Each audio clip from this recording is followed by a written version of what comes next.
446 میں آ کر شیعوں کی حکومت کو ختم کیا تغرل بیگ سلجوکی نے۔ سلجوک مسلمان ہوئے تھے محمود غزنوی کے دور میں، سلجوک ان کے بڑے کا نام تھا۔ تو ایک دفعہ محمود غزنوی نے سلجوک سے پوچھا اگر مجھے تیری مدد کی ضرورت ہو تو کتنے آدمی پیش کر سکتے ہو؟ تو اس نے ایک تیر دیا، کہا یہ ایک تیر ہے میرا، کسی کو یہ تیر بھیج کر میرے علاقے میں بھیج دو تو چند گھنٹوں میں 1,00,000 تلواریں تیرا پہرا دینے کے لیے تیار ہوں، میرے پاس اتنی طاقت ہے۔ تو یہ سلجوک کی نسل میں تھا تغرل بیگ۔ اللہ تعالیٰ نے جب عرب زوال کا شکار ہو گئے اور ضعف کا شکار ہو گئے، جیسے بڑھاپے کا کوئی علاج نہیں، جب قوموں پہ زوال آتا ہے تو اس کا بھی کوئی علاج نہیں، پھر اور قوم کو جگہ ملتی ہے۔ جیسے بڑھاپا ایک فرد پہ آتا ہے، ایسے بڑھاپا قوم پہ آتا ہے۔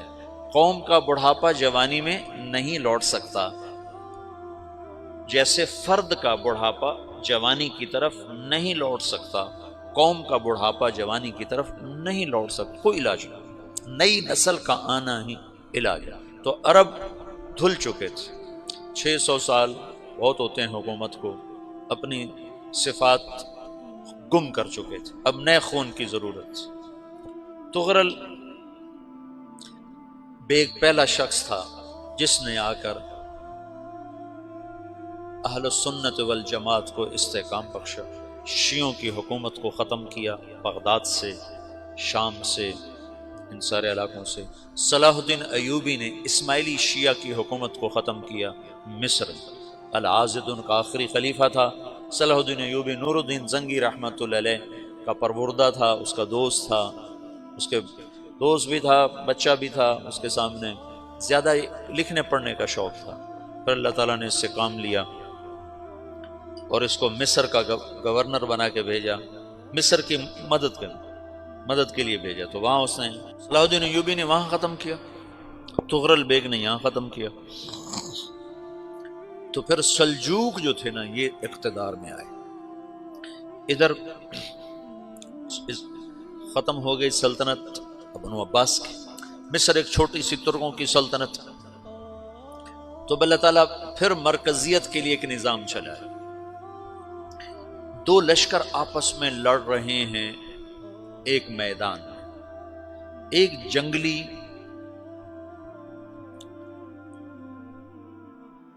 بدوؤں کا قافلہ، جنگل کے لوگ اپنے قبیلے کو لے کر، ایک جنگلی قبیلہ اپنے سردار کے ساتھ نقل مکانی کر رہا ہے ایک جگہ سے دوسری جگہ۔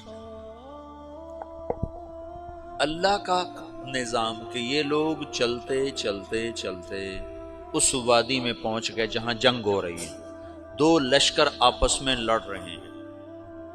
جب یہ وہاں پہنچتے ہیں تو ایک لشکر کے قدم اکھڑ رہے ہیں اور دوسرا غالب آ رہا ہے۔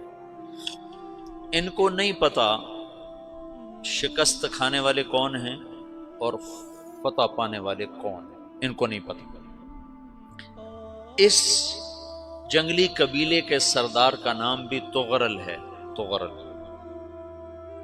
تو یہ سردار کہتا ہے جو شکست کھا رہے ہیں ان کی مدد کرو، کچھ پتہ نہیں کون ہے، کہتا جو شکست کھا رہے ہیں ان کی مدد کرو۔ تو 400 وحشی جنگلیوں نے فاتح لشکر کے پیچھے حملہ کر دیا۔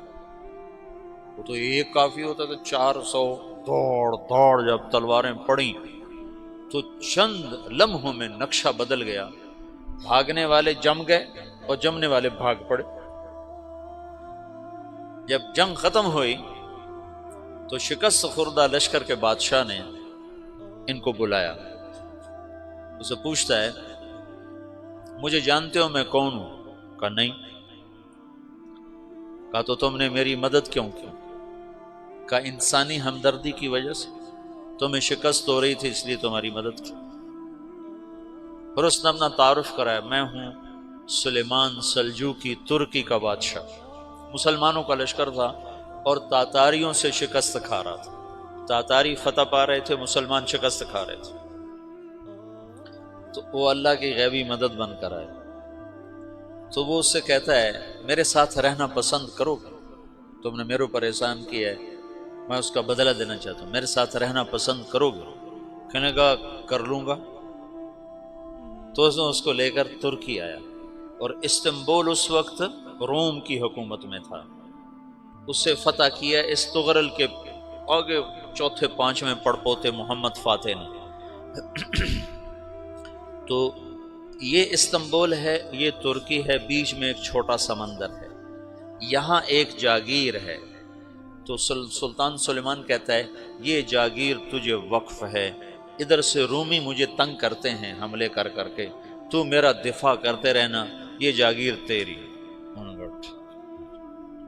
اس جاگیر پہ اس نے اپنے قافلے کو آباد کر دیا، اپنے قبیلے کو، اور ایک چھوٹی سی حکومت بنا لی، جو ایک صوبہ سمجھو سلمان سلجوقی کا، وہ ایک چھوٹا سا صوبہ ہے۔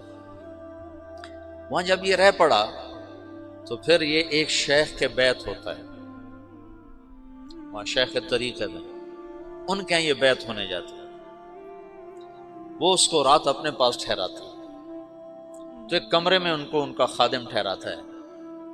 یہ جب کمرے میں جاتا ہے تو سامنے دیوار میں تاکچے پر قرآن پڑا ہوا ہے، تو یہ تغرل بیگ کہتا ہے یہ کیا ہے، یہ کیا ہے؟ تو وہ خادم کہتا ہے یہ کتاب اللہ ہے، قرآن ہے۔ اچھا، وہ اس کو وہاں چھوڑ کے باہر چلا جاتا ہے۔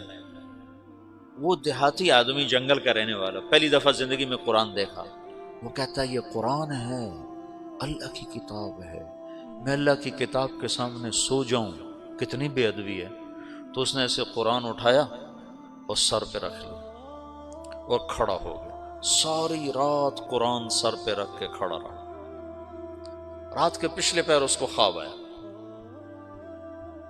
کھڑے کھڑے اس نے دیکھا کہ اس کی پشت سے ایک چاند نکلا اور شیخ کی بیٹی کے سینے میں جا کے اتر گیا۔ پھر اس لڑکی کے سینے سے ایک درخت نکلا جو پھیلتے پھیلتے پھیلتے 3 بر اعظم پہ چھا گیا، افریقہ پر، یورپ پر، ایشیا پر۔ پھر اس کی آنکھ کھل گئی، وہ کھڑا ہوا ہے، تو اس نے صبح یہ خواب اپنے شیخ کو سنایا، تو انہوں نے اپنی بیٹی اس کے نکاح میں دی تھی۔ اس بیٹی سے ایک بچہ پیدا ہوا، تغرل بیگ نے اس کا نام رکھا عثمان، عثمانی ترک نام سنا ہوا، جو میں نے کل بتایا تھا کہ 1924 میں وہ خلافت ختم ہوئی۔ تو ایک بیٹا پیدا ہوا عثمان۔ عثمان نے پھر ایک نئی اسلامی حکومت کی بنیاد رکھی جو 1924 تک چلتی رہی، کوئی 800 سال یہ حکومت چلی۔ تو حکومت کا شیرازہ بکھرا، لیکن پھر جڑ جاتا تھا، اور وہ قرن اول والا جوڑ کبھی نہ پیدا ہوا، ٹکڑے بن گئے۔ ان ٹکڑوں میں اللہ لوگ پیدا کرتا رہا جو دعوت دیتے رہے، دعوت زندہ رہی۔ جو تربیت کا نظام تصوف کے ساتھ تھا، اب وہ تبلیغ کے ساتھ۔